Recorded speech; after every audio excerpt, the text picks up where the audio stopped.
Hello dear students, कैसे हैं आप सभी। A very warm welcome to ICT virtual classroom Dehradun. My name is Samta और क्लास 12th में आपका स्टार्ट हो चुका है chapter number 3, that is human reproduction. तो ह्यूमन रिप्रोडक्शन के बारे में स्टार्टिंग से लेके मैंने आपको बताया था कि 3 स्टेजेस में आप इसको बांट करके डिवाइड करके अच्छी तरह से स्टडी कर सकते हैं, प्री फर्टिलाइजेशन, फर्टिलाइजेशन और पोस्ट फर्टिलाइजेशन इवेंट्स के तहत। तो प्री फर्टिलाइजेशन में क्या प्रक्रिया होती है वो मैंने आपको बता दिया था कि गैमीटोजेनेसिस एंड ट्रांसफर ऑफ गैमीट्स आपका प्री फर्टिलाइजेशन इवेंट्स में आता है। अब गैमीटोजेनेसिस की प्रक्रिया के बारे में आपको जानना है, जिसमें आपको स्पर्मेटोजेनेसिस और ooजेनेसिस जानना है। तो पहले स्पर्मेटोजेनेसिस के बारे में जानने के लिए आपको पता होना चाहिए कि मेल रिप्रोडक्टिव ऑर्गन जो है वो किस तरह से काम करता है। तो अभी बिना देरी किए हुए हम स्मार्ट बोर्ड की तरफ चलेंगे और कौन कौन से डक्ट्स, कौन कौन से ग्लैंड्स यूज होते हैं स्पर्म्स के बनने में, उसके बारे में जानेंगे। Let's go to the smart board. बच्चों, मैंने आपको कल के सेशन में डिटेल में बता दिया था कि जो प्री फर्टिलाइजेशन, फर्टिलाइजेशन और पोस्ट फर्टिलाइजेशन इवेंट्स होते हैं उसमें किस किस तरह से स्टेप वाइज कैसे कैसे ये चीजें होती हैं परफॉर्म। और उसके बाद आपको कल जानना था मेल रिप्रोडक्टिव ऑर्गन के बारे में, जिसके बारे में शॉर्ट में मैंने बता दिया था आपको। आज मैं डायग्राम बना के आपको ठीक तरीके से बता दूंगी कि ये जो मेल रिप्रोडक्टिव सिस्टम है इसमें क्या क्या पाया जाता है। A pair of testis, second one is accessory glands and ducts. तो ये किस तरह से रन करती हैं उसके बारे में आपको डायग्राम के थ्रू आज जान लेंगे आप। टेस्टिस किसके अंदर होती है? स्क्रोटम के अंदर होती है और ये outside of the abdominal cavity यानी कि एब्डोमेन के बाहर की तरफ होती है। Scrotum acts as temperature regulator. Testis contain seminiferous tubules, यानी कुछ टिब्यूल्स के लाइक संरचना होती है जिसमें आप जिनको क्या कहते हैं? सेमिनिफेरस टिब्यूल्स कहते हैं। और उसके बाद उसके अंदर क्या होती है? सेमिनिफेरस टिब्यूल्स के अंदर स्पर्मेटोगोनिया होते हैं और उनके अंदर सर्टोली सेल्स होती हैं जिन्हें आप न्यूट्रिशन प्रोवाइड करने के लिए नर्सिंग सेल्स या नर्स सेल्स भी बोल सकते हैं। Outside seminiferous tubules, there are Leydig cells. Leydig cells are also known as interstitial cells. They secrete the male hormone testosterone, that is androgen. Male hormone testosterone जिसका नाम है androgen, उसका secretion करते हैं। तो हम बिना देरी किए हुए अब हम देखेंगे कि जो टेस्टिस का अगर हम सेक्शन लें तो उसमें किस तरीके की संरचना दिखाई पड़ती है। आपका ये जो सेमिनिफेरस टिब्यूल्स हैं ये सब किस तरीके से दिखाई पड़ेंगे उसके बारे में आपको जानना है। तो अब हम डायग्राम, मैंने आपको पहले भी बताया था कि डायग्राम्स को बना के अच्छी तरह से उसकी लेवलिंग करने की आपको प्रैक्टिस करनी होगी। बच्चों, ये आपका टेस्टिस का डायग्राम है। इस टेस्टिस के डायग्राम में वृषण, जिसको आप हिंदी में क्या कहते हैं, इसी को आप वृषण हिंदी में कहते हैं और इसी को आप इंग्लिश में क्या कहते हैं? टेस्टिस कहते हैं। टेस्टिस किसके अंदर कवर्ड होता है? टेस्टिस कवर्ड होता है स्क्रोटम के अंदर। ठीक है, तो पहले हम टेस्टिस की इंटरनल स्ट्रक्चर के बारे में जान लेंगे। ये मान लीजिए इसका टेस्टिस का स्ट्रक्चर, इसका सेक्शन लेंगे। तो सेक्शन लेने के बाद मैंने आपको बताया था कि अंदर बहुत सारे कंपार्टमेंट्स में डिवाइडेड होता है। तो ये हो गए कंपार्टमेंट्स, ये कुछ इस तरीके की संरचना होती है, ऐसे ये हो गए कंपार्टमेंट्स। कंपार्टमेंट्स जो है वो सेमिनिफेरस टिब्यूल्स से भरी हुई होती हैं, जैसा कि आपको डायग्राम में दिखाई दे रहा है। और यहाँ पे वो इस तरीके से, इस तरह से जुड़ी हुई होती है। इसका डायग्राम कुछ इस तरीके का है, इस तरह से जुड़ी होती है और बीच में थोड़ा थोड़ा छोटा छोटा ऐसा गैप होता है। ठीक है, ये बहुत जाल की तरह संरचना होती है, तो इसको जालक, वृषण जालक भी कहते हैं। अब इसके जो लेवलिंग है, इसकी नेमिंग बच्चों एज इट इज आपको लर्न करनी होगी। जो बाहरी लेयर होती है, जो बाहरी लेयर होती है वो कहलाती है ट्यूनिका वेजाइनेलिस। क्या कहलाती है? Tunica vaginalis. और वो 3 लेयर्स में बटी हुई होती है। जो एकदम बाहरी लेयर होती है उसको पैराइटल लेयर कहते हैं, जो बीच वाली लेयर होती है उसको कैविटी कहते हैं, और थर्ड लेयर जो इंटरनल लेयर होती है उसको विसरल लेयर कहते हैं। उसके बाद फिर अंदर एक कैप्सूल के, जिस कैप्सूल के अंदर सेमिनिफेरस टिब्यूल्स बन रही होती हैं उस कैप्सूल को क्या कहते हैं? ट्यूनिका एल्ब्यूजिनियाई कहते हैं। ठीक है, ये हैं आपके सेमिनिफेरस ट्यूब्यूल्स, ये हैं आपकी सेमिनिफेरस ट्यूब्यूल्स जो बहुत कॉइल्ड स्ट्रक्चर है और एक कंपार्टमेंट में 1 to 3 मैक्सिमम 3 हो सकती है और मिनिमम केवल 1 हो सकती है। अगर मान लीजिए जो इतने कंपार्टमेंट्स हैं तो कंपार्टमेंट्स आपके 200 से 300 तक कंपार्टमेंट्स हो सकते हैं और अगर एक सेमिनिफेरस ट्यूब्यूल में max to max 3 seminiferous tubule हो सकती है एक कंपार्टमेंट में। तो मान लीजिए अगर कभी ऐसा क्वेश्चन आता है कि सेमिनिफेरस ट्यूब्यूल्स कितनी हो सकती है मैक्सिमम, तो मान लीजिए 300 में 3 होंगी तो 900 सेमिनिफेरस ट्यूब्यूल्स हो सकती हैं, लेकिन ये नंबर मैक्सिमम है। और मान लीजिए 200 कंपार्टमेंट्स ही हैं और उसमें सब में 1 सेमिनिफेरस ट्यूब्यूल है, तो आपका ये 200 सेमिनिफेरस ट्यूब्यूल्स हो सकती हैं। ये मिनिमम और मैक्सिमम ये दोनों है, ठीक है। 3 सेमिनिफेरस ट्यूब्यूल्स होती हैं, वो सेमिनिफेरस ट्यूब्यूल्स जो हैं वो बहुत कॉइल्ड स्ट्रक्चर होती हैं। अब आपको क्या जानना है कि सेमिनिफेरस ट्यूब्यूल्स का अगर सेक्शन ले तो उसके अंदर किस तरीके से संरचना होती है, उसके बारे में आपको जानना है। तो अब हम बात करेंगे, ये है डक्टस डिफरेंस, ठीक है। ये है ligamentous remnant of processes vaginalis और ये आपकी डक्ट है, ये स्ट्रेट ट्यूबुल्स हैं, ये आपकी इफरेंट डक्ट्यूल्स हैं, हेड ऑफ एपिडिडाइमस है, बॉडी ऑफ एपिडिडाइमस है, रीड टेस्टिस है, मीडियस्टिनिकम टेस्टिस। ये आपका ये जो जालबद्ध संरचना है ये आपकी रीड टेस्टिस कहलाती है। इसी को आप वृषण जाल भी कह सकते हैं, हिंदी में इसको क्या कहते हैं, वृषण जाल, ठीक है। तो इसको आप एक बार डायग्राम को बनाएंगे, लेबलिंग करेंगे और उसके बाद हम सेमिनिफेरस ट्यूब्यूल्स का कट सेक्शन देखेंगे, एक कंपार्टमेंट का कट सेक्शन देखेंगे, ठीक है। ये आप सभी ने देख लिया, समझ लिया, अच्छी तरह से समझ में आ गया होगा। अब इसके बाद हम देखेंगे कि किस तरह से इसका स्ट्रक्चर कैसे बनता है। ये स्ट्रक्चर के बाद इसका हम यहां से एक कट सेक्शन लेंगे, यहां से हम कट सेक्शन लेंगे, उसके बाद हम इसके बारे में आगे समझ पाएंगे। तो मान लीजिए ये जो कट सेक्शन है इस तरह से मैंने आपको बताया कि एक कंपार्टमेंट में कितनी होती हैं, 3 seminiferous tubules max to max हो सकती हैं, ठीक है। तो इसमें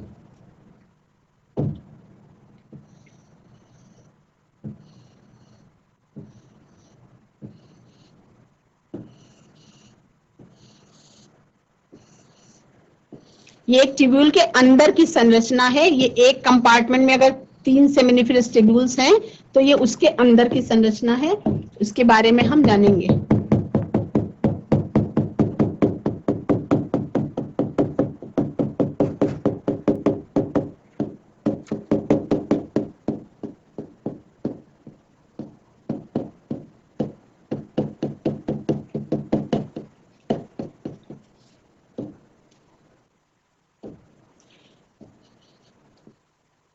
कुछ सेल्स के गुच्छे बीच बीच में पाए जाते हैं, ये क्या कहलाते हैं, इनके बारे में हम जानेंगे। पहले डायग्राम बनाएंगे अच्छी तरह से, उसके बाद फिर हम जानेंगे, ठीक है।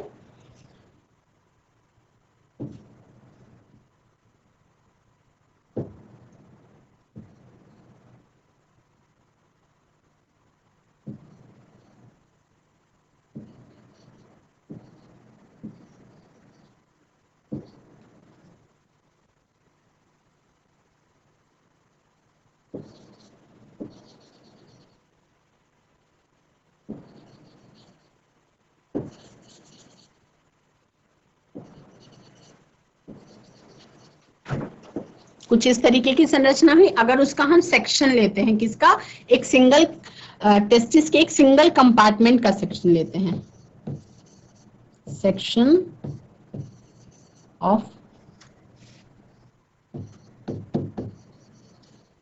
सिंगल कंपार्टमेंट ऑफ टेस्टिस, ठीक है। हम सेक्शन देखेंगे तो वो किस तरीके का होता है। इसमें आपको मैंने बताया था कि कई अलग अलग तरीके की सेल्स पाई जाती हैं, तो वो कौन कौन सी सेल्स हैं उसके बारे में जानेंगे। ये हैं आपकी लीजिक सेल्स,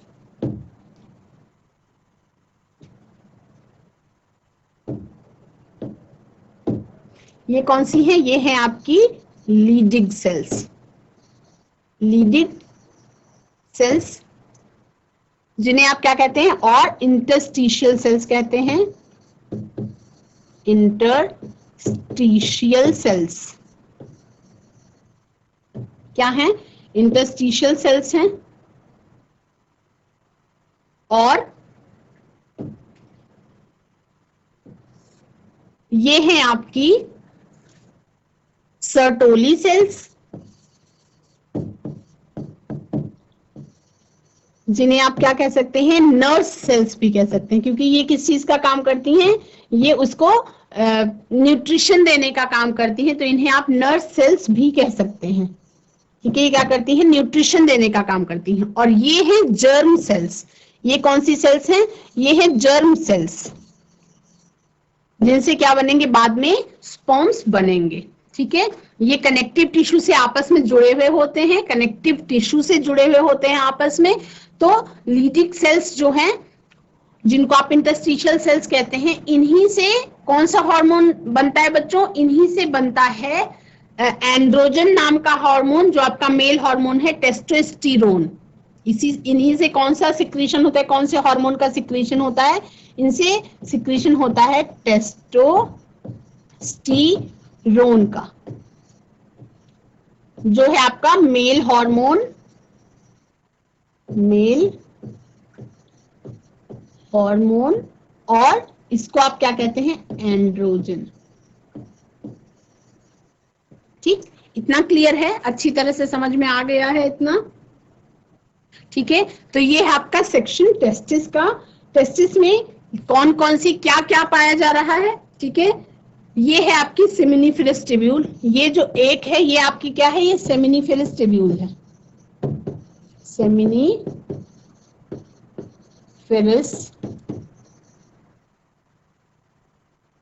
ट्यूब्यूल क्या है? सेमिनिफेरस ट्यूब्यूल है। सेमिनिफेरस ट्यूब्यूल के अंदर ये वाली आपकी सर्टोली सेल्स हैं। ठीक है, जिनको आप नर्स सेल्स भी कह सकते हैं, जो क्या करती हैं? नरिशमेंट देने का काम करती हैं। क्या करती हैं? नरिशमेंट, पोषण देने का काम करती हैं। नरिशमेंट देने का काम करती हैं। किसको? जर्म सेल्स को। जर्म सेल्स को पोषण देने का काम करती हैं। और जर्म सेल्स में क्या होता है बच्चों? मियोसिस डिवीजन होता है, अर्धसूत्री विभाजन होता है। क्या होता है? अर्धसूत्री विभाजन होता है। और उसके फलस्वरूप क्या बनते हैं? स्पर्म बनते हैं। तो यानी कि स्पर्म कहाँ बनते हैं? टेस्टिस के सेमिनिफेरस ट्यूब्यूल्स के अंदर पाए जाने वाले जर्म सेल्स में जब मियोसिस डिवीजन होता है, उसके फलस्वरूप क्या बनते हैं? स्पर्म्स बनते हैं। ठीक है, तो एकदम समझ में आ गया? टेस्टिस के अंदर जो कंपार्टमेंट्स होते हैं, उन कंपार्टमेंट्स में सेमिनिफेरस ट्यूब्यूल्स होते हैं। सेमिनिफेरस ट्यूब्यूल्स के अंदर जर्म सेल्स और सर्टोली सेल्स होती हैं। सर्टोली सेल्स पोषण देने का काम करती हैं जर्म सेल्स को। और जर्म सेल्स से मियोसिस डिवीजन के फलस्वरूप क्या बनता है? स्पर्म का निर्माण होता है। ठीक है, ये जो डॉट डॉट से स्ट्रक्चर दिखाया जा रहा है, ये आपका इंटरस्टिशियल कनेक्टिव टिश्यू होता है, जिसमें इंटरस्टिशियल सेल्स होती हैं। ये क्या होता है? इंटरस्टिशियल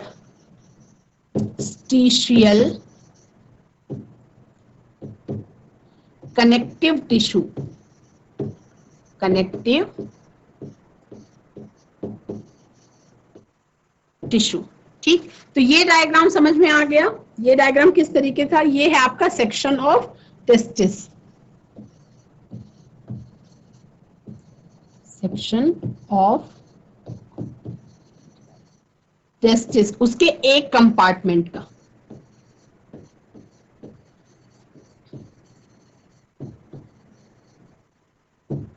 ये एक वन कंपार्टमेंट का सेक्शन है, जिसमें maximum to maximum 3 seminiferous tubules हो सकती हैं। और उसमें वो आपस में कैसे? इंटरस्टिशियल कनेक्टिव टिश्यू के द्वारा जुड़े हुए होते हैं। उनके भीतर कुछ ऐसी कोशिकाओं का गुच्छा पाया जाता है, जिसे आप लीडिंग सेल्स कहते हैं।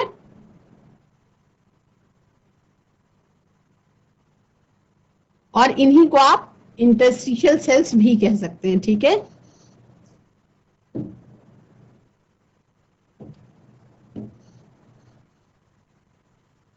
और इंटरस्टिशियल सेल्स भी कह सकते हैं। ठीक है, तो अगर ये डायग्राम समझ में आ गया है तो अब हम अच्छी तरह से एक बार डायग्राम के थ्रू ही समझेंगे कि मेल रिप्रोडक्टिव ऑर्गन किस तरह से बनता है। मैंने आपको बार बार बताया, अब उसको एक डायग्राम के थ्रू हम अच्छी तरह से समझेंगे। ठीक, ये है आपका ओवल शेप्ड स्ट्रक्चर।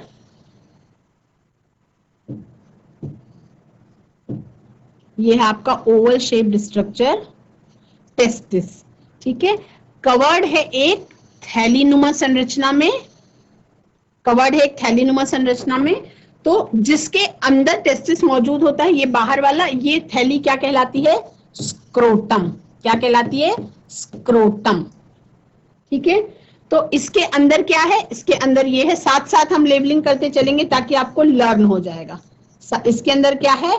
टेस्टिस। ठीक है, अब इस जगह पे, यहां पे, इसके अंदर जो कंपार्टमेंट था उसके अंदर की संरचना हम लोगों ने समझी। इसके अंदर की संरचना हम लोगों ने ये समझी, ये मान लीजिए ये था टेस्टिस। टेस्टिस के अंदर इस तरह से कंपार्टमेंट्स थे। क्या थे? ऐसे कंपार्टमेंट्स बने हुए थे। इन कंपार्टमेंट्स में क्या थी? ऐसे सेमिनिफरस ट्यूब्यूल्स थी। मान लीजिए एक ट्यूब्यूल, इस तरह से ट्यूब्यूल थी, तो हम लोगों ने इस सेक्शन को देखा, ये सेक्शन जो था ये हम लोगों ने ये देखा। तो इसमें क्या क्या था? 3 सेमिनिफरस ट्यूब्यूल्स थी, इंटरस्टिशियल कनेक्टिव टिश्यू के थ्रू जुड़ी हुई थी। उसमें कुछ कोशिकाओं का गुच्छा था जिसे लीडिंग सेल्स या इंटरस्टिशियल सेल्स कहते हैं। अब हम इसके बारे में आगे समझेंगे। ठीक है, ये है टेस्टिस का स्ट्रक्चर। इस किसमें कवर्ड है? स्क्रोटम में। ठीक, यहां से जो अंदर से निकल रही है, अंदर ही क्या थी? रीड टेस्टिस अंदर ही पाई जा रही थी। उसके बाद यहाँ पे कुछ इस तरह से स्पाइरल स्ट्रक्चर, कुछ स्पाइरल स्ट्रक्चर पाया जा रहा है। ये जो स्पाइरल स्ट्रक्चर है ये क्या है आपका? इपिडिडाइमिस।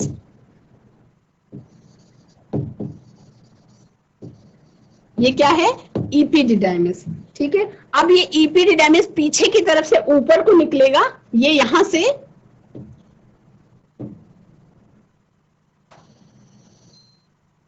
थोड़ा सा बड़ा करके बताएंगे तो समझ में आएगा। ठीक है, यहां से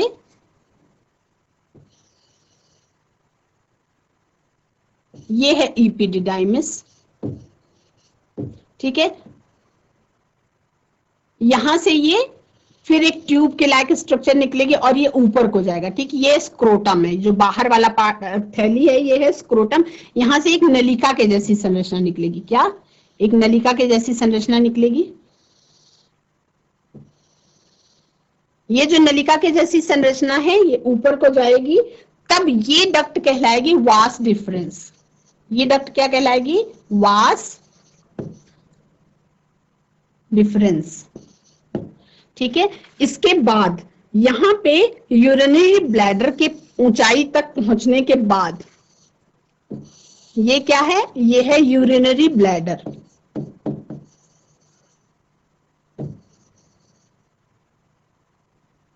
यूरिनरी ब्लैडर की ऊंचाई तक पहुंचने के बाद फिर क्या होगी? रिवर्स हो जाएगी। यहां तक पहुंचने के बाद ये ऐसे रिवर्स होगी। ठीक, यहां पे रिवर्स होगी। यहां पे एक और डक्ट इसके साथ अटैच कर जाएगी। यहां पे एक और डक्ट इसके साथ अटैच कर जाएगी।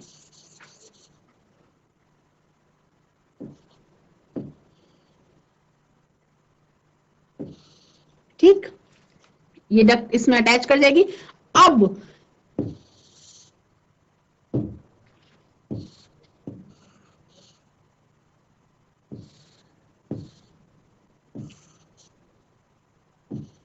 ठीक, यहां पे अटैच कर गई। ये जो है ये आपकी है सेमिनल वेसाइकल। Seminal vesicle. ठीक है, और ये जो फूला हुआ पार्ट है, 2 डक्ट्स यहां पे अटैच हो रही हैं, तो ये जो फूला हुआ पार्ट है, ये फूला हुआ पार्ट आपका क्या कहलाता है? एम्पुला। क्या कहलाता है? एम्पुला कहलाता है। ठीक है, जो जहां पे दो डक्ट्स मिल रही हैं उस जगह पे थोड़ा सा स्वोलन पार्ट होता है, वो क्या कहलाता है, एम्पुला कहलाता है। ये सेमाइनल वेसिकल वहां पे अटैच होती है वास डिफरेंस वाली ट्यूब में। तो अब जब दोनों सेमाइनल वेसिकल की ट्यूब और जहां से स्पर्म जा रहा है वो वाली ट्यूब दोनों अटैच हो गई, तो अब ये वाली डक्ट जो है ये कहलाएगी इजैकुलेटरी डक्ट। ये क्या कहलाएगी, इजैकुलेटरी डक्ट, इजैकुलेटरी डक्ट। ठीक, तो टाइम खत्म हो गया बच्चों, इसको मैं कल फिर से रिवाइज करवा दूंगी और उसके बाद यहीं से आगे हम कंटिन्यू कर लेंगे और उसके बाद फिर आपका मेल रिप्रोडक्टिव ऑर्गन वाला स्ट्रक्चर कंप्लीट हो जाएगा। इसमें इस डायग्राम के थ्रू आपको जितने भी ग्लैंड्स हैं और जितनी भी डक्ट्स हैं उसके बारे में इजीली समझ में आ जाएगा कि कौन सी डक्ट क्या काम करती है, उसका फंक्शन क्या है और उसका स्ट्रक्चर कैसा है। बच्चों, आज की क्लास में आप सभी ने सेमिनिफरस ट्यूब्यूल्स के क्रॉस सेक्शन के बारे में सेक्शन करने के बाद उसके अंदर किस तरह से कंपार्टमेंट में सेमिनिफरस ट्यूब्यूल्स अटैच होती हैं, उसमें कौन कौन सी टिश्यूज से वो कनेक्टेड होती हैं उसके बारे में आपने जाना। आज मेल रिप्रोडक्टिव ऑर्गन की डायग्राम के साथ मैंने कोशिश की लेकिन वो आधा ही कंप्लीट हो पाया, तो कल के सेशन में मैं उसको और आगे कंटिन्यू करके वो कंप्लीट करवा दूंगी। आज की कक्षा से जुड़ने के लिए आप सभी का धन्यवाद। आप सभी का दिन शुभ हो। Have a nice day.